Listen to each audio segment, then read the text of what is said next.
เตียงหลา เนี่ยมันนั่ง เดี๋ยวมานั่งไป ตั้งแต่ ครับ มาก ขาวกับขาวกันเลย มีงามีเนื้อโฮโตนั่ง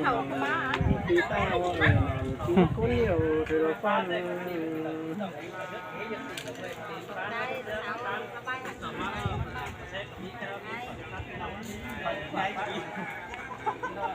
ถุยนะครับตอนนี้ซ่องก็ช่องไปเถอะ แม่นะเว้ย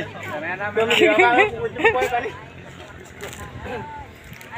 ใช่ไอ้ชื่อละปัจจัยไม่เป็นน้องเปี๊ยกเพื่อเกิดจะให้หูครับทำไอ้เนี่ยเป็นหูครับเสียน้องเดี๋ยวขับก่อนให้น้องอย่างนี้ครับต้องดังเกี่ยวกับสายสาวบอกสิ่งนั้นหมดเลย กันแปลกันมาเว้ยอะไรเนาะ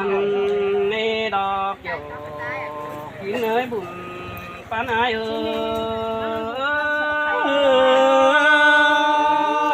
มาในยินเสียงด่า